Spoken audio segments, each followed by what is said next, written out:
Welcome back to the September edition of T+O+M Talks. This is installment 3. We're very, very fortunate to have lured Stuart Jackson with his large team to spend some time with us. Stuart, I won't keep you long, but just as a brief sum up of last time when we spoke, we spent a lot of time talking transformation and change. I know that you also look after product and strategy desks in our business.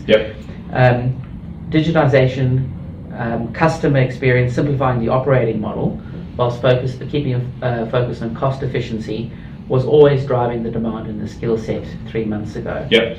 Does this continue to be the case? Or are you seeing anything new? Not really. I think all those trends we'll see for the next number of years. I think the only other one that will continue to drive demand is regulation. I think all the banks have got a ton of work to do on the regulatory side, but nothing new, nothing that different outside of the topics that we covered last time. Okay, great. Then mortgages, from a sort of a bank's focus, mortgages, looking at customer acquisition, both in the retail banking side of things. Regulation, insurance, and also payments. That whole, I suppose, that minefield, both in business and corporate banking, were a very sort of effervescent theme. Today I wouldn't mind focusing on the payment side of things. Just to, for those that don't follow payments that closely. How big is this revenue pie for, let's just say, the big four banks? How much of it is under threat? What do you see going forward? Where are the new players? I think it's outside of traditional banking.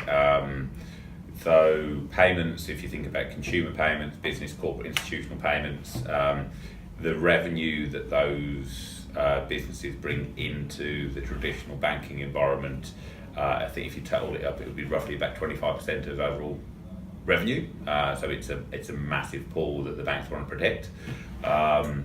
And it's a massive pool that disruptors, tech firms, retailers, the telco providers want to take a share of.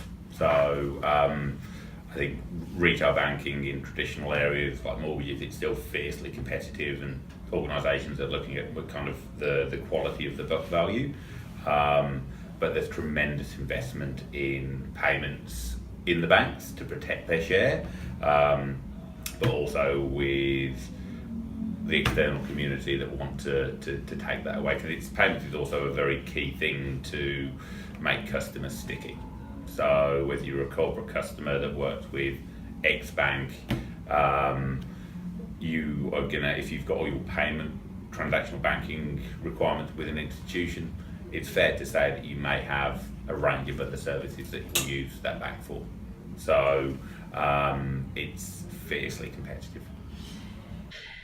And the reason it's fiercely competitive is that if you look at that revenue pie and you have a look at where a bank actually, maybe a big retail bank, makes money, mortgages obviously got a huge advantage or huge benefit having a large balance sheet.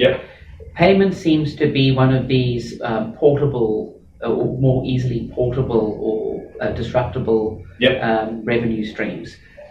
What does that actually mean for the big four incumbents with regards to your traditional product developers, traditional product managers? And is there homes for them outside of the traditional banking environment?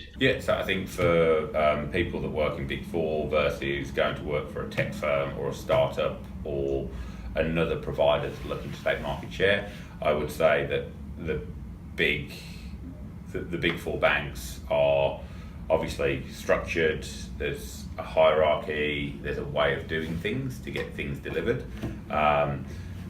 The ones that can successfully transition into a startup business or a tech environment, it's a completely different model. So you've probably got to have more breadth and versatility in your skill sets outside of the Big Four bank to really nail it within a startup business. Because just on the facts of it's smaller, you are part of a much smaller team, the scope of your role is probably far broader, and your focus and knowledge of technology is key. So technology is driving this. So I think that's not everybody can make that transition out of a Big Four bank into a tech firm or into a startup business. So I think for the right people, that transition and being able to survive and thrive in a smaller business, it's not for everybody. And a lot of the innovators, the startups, the established fintech providers, they purposefully don't want to hire from the big four banks. You know, they may look at people from other tech firms, but they may have a different view as to what they see as being a product person or a product development person. Gotcha. To a big four bank. Then when it comes to a startup, let's say a startup or a new innovator, obviously capital is key to get critical mass to obviously use your platform, etc. How are banks reacting to this? Are they just sitting back watching the storm unfold? Nah, I think the banks, from what I've seen, see as it's an opportunity, because the banks have got distribution, they've got the customer base.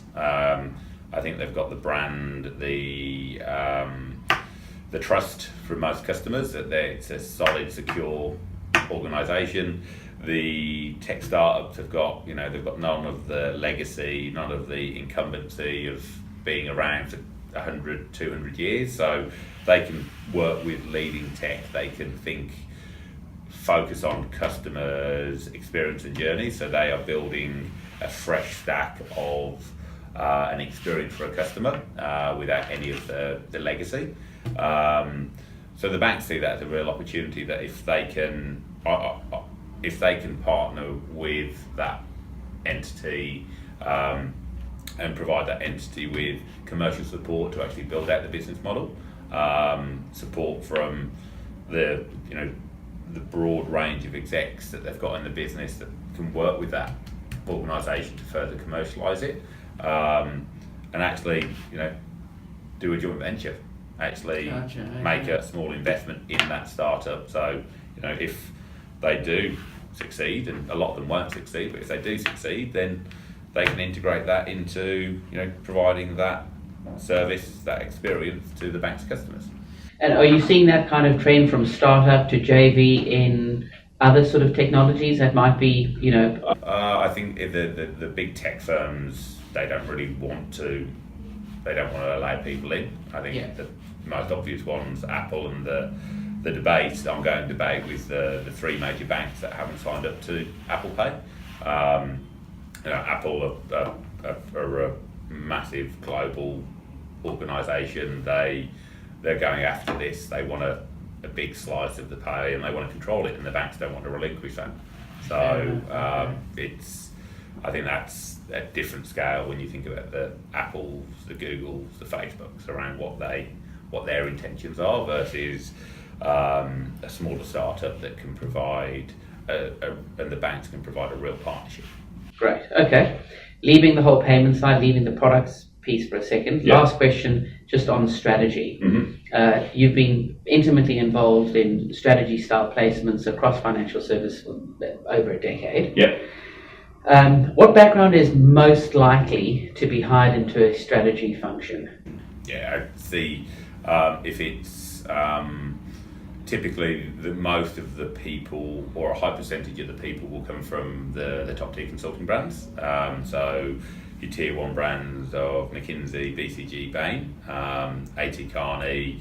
So I think firms like LEK probably don't have such a strong presence in financial services, but still absolutely great pedigree. But saying that, we've placed some exceptional people over the years that haven't got that brand on their resume, and they've continued to do amazing jobs. So I think the strategy piece for me is, yes, there's a lot of ex-consultants that are in those roles, and it's a good segue for them into an industry role.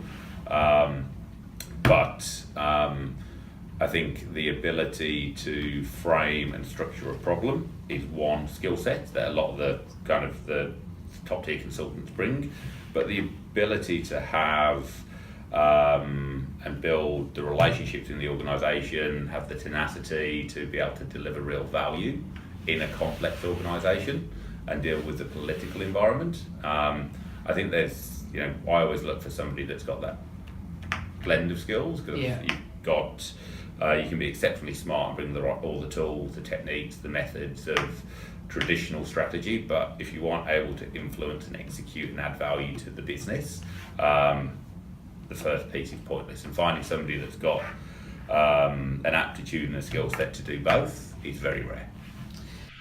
So if you had someone who had grown up in traditional banking, whether it had been in a customer style channel or a product channel, or maybe had, leapt into both camps in their experience, and then moved into a strategy type of role, and so intimate understanding of the banking, its challenges, etc., or someone fresh-faced coming into banking but having had any strategic sort of assignments or engagements in a banking environment, but with, as you mentioned, not necessarily the demonstration of execution.